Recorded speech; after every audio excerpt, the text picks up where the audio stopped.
All right, YouTube, we're here today at Petland, Norwin to bring you a little behind the scenes action with our bird nursery and our bird program. We have a really extensive and large avian program here at the store. We hand raise hundreds of baby birds every single year. And to properly do that, we use a multitude of different areas to quarantine the birds during hand feeding, as well as house them appropriately for retail sale. So I'm going to start. Sarah's over here. She's going to be our hand feeder today. And we've got some really awesome birds to show you. Do you mind just shutting that door between feedings? Because as the babies know the food time is coming, they start getting, really noisy. They get really excited. So the first bird we have here is called a Queen of Bavaria. This is a very, very rare bird. It's also known as a golden conure. It's a very large conure species. The green that you're seeing in the head and back will actually completely fade out, and it's going to be just completely yellow with the green on the tips here. As far as we can find out, this is our first Queen of Bavaria that we've had in 10 years. And they are an expensive bird because of their rarity. I believe the retail on this bird is around $8,000. And I'm pretty sure this is the only one that's probably for sale in the United States currently that we could find listed. While she's getting the next set of birds coming out here, you can see. So what we do is we feed the formula. You feed it through a syringe to the baby birds. It's supposed to be around a consistency a little bit thinner than applesauce, and it has to be an appropriate temperature. Birds store their food in something called a crop, which is right near their throat area, and it doesn't actually store in their stomach. So as she feeds, you can actually feel the food go into the crop. That's a hungry Very eager to eat. Very.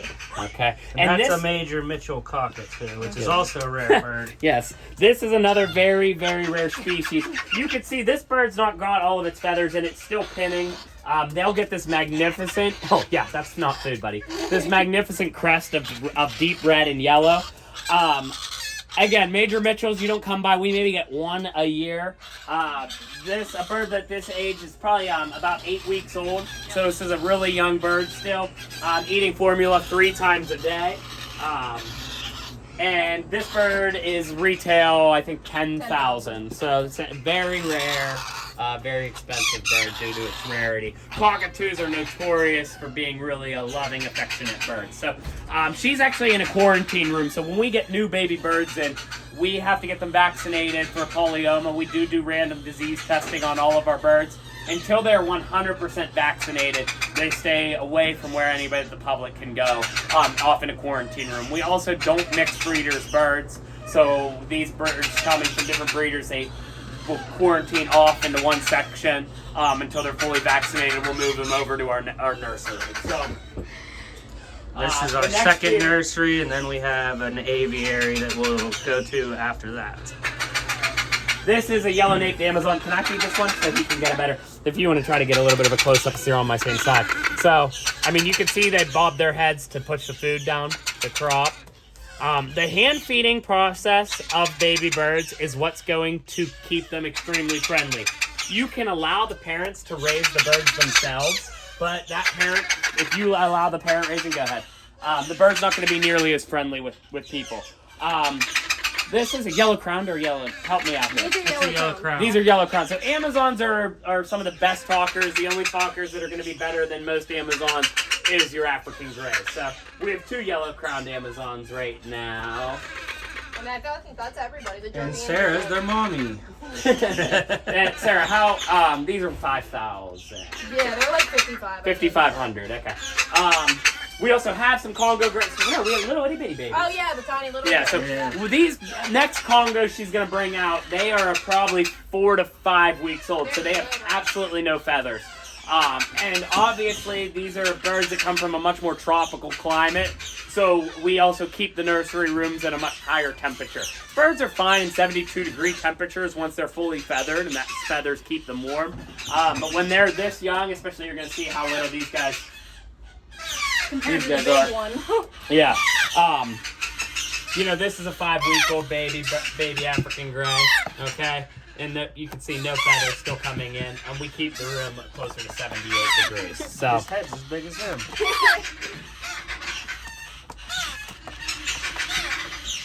And again, these guys are also eating just 3 times a day.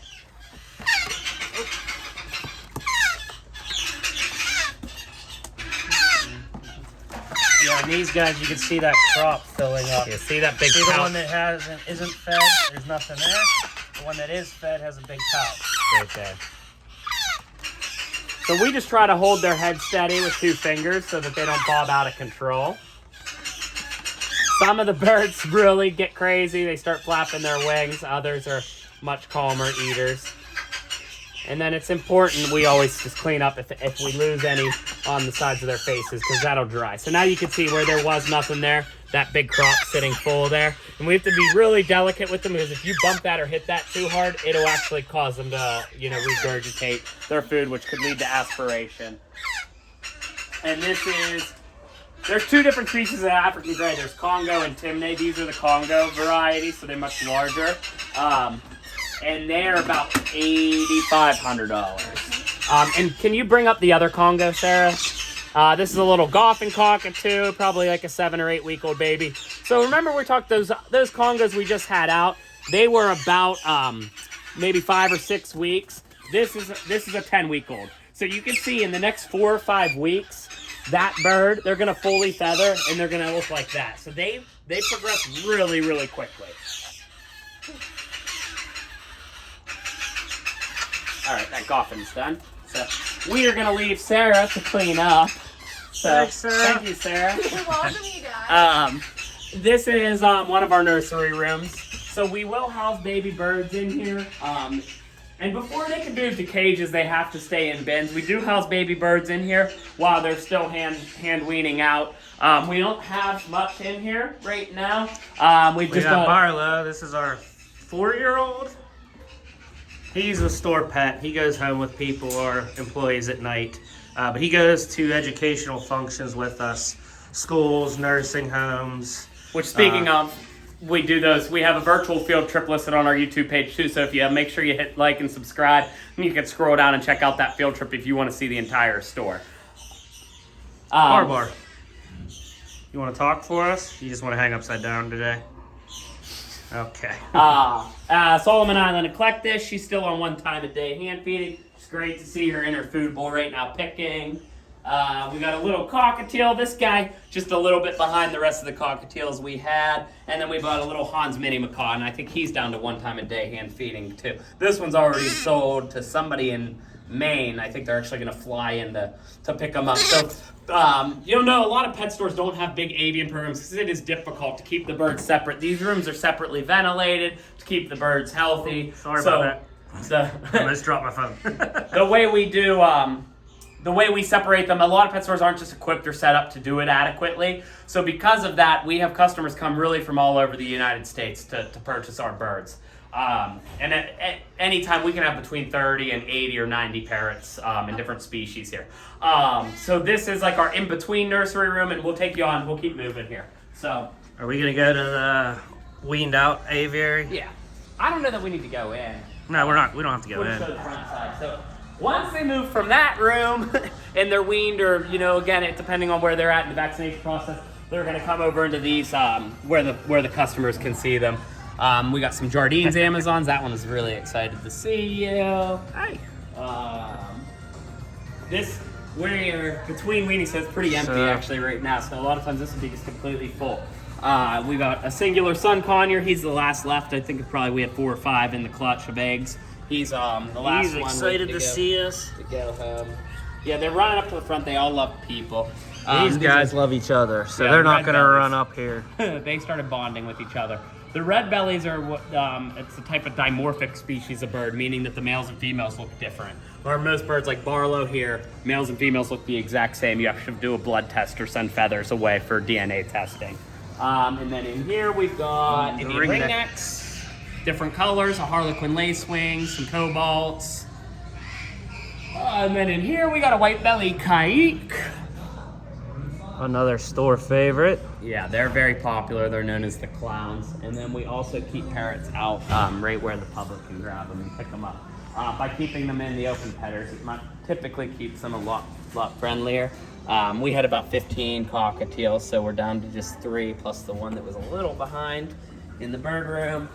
about a dozen green cheeks. These are mostly pineapples. One's the yellow-sided turquoise. You got some black caps in here, which that's a different variety of the white belly that we showed you guys They're earlier. going through a molt. These guys are a little bit older, so it looks like they're about to molt, which they just pretty much prune out their older feathers and let new ones come in.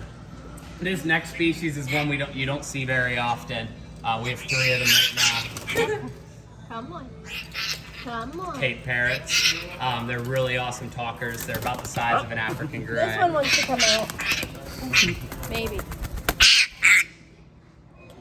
So these are young too. So how old, Sarah? These guys probably about 13 weeks now. 13 weeks. Okay, so still babies.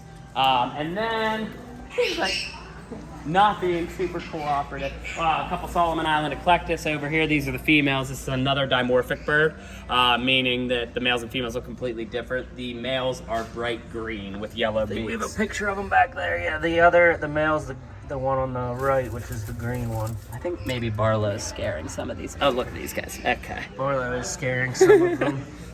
So, and they're maybe 12 weeks, 13 weeks old. So, really pretty birds. They're not known for being super awesome talkers. The males are much better talkers than the females, but the females are typically more affectionate. And then the last little group of guys we got is another maybe dozen Indian ringnecks. And we do DNA test on them because about a year old, they'll get a ring around their neck if they're a male, which is why they are called a ringneck. This one's probably a male right here, if I had to guess. See the ring coming in. So, different colors, olive in there. There's an olive green, a bright This green, one's turquoise, beautiful. cobalt, lace wings, violets. Pretty cool. A lot of different colors. So, that's it for what we're going to show you guys today. Again, if you like what you saw or you want to see more behind the scenes at our pet store, hit the subscribe button below and give this video a thumbs up. If you have any questions, drop us a comment and we'll make sure we get back to you. Thanks, Say bye, guys. Barlow. Say bye. Give him a kiss. Thank you.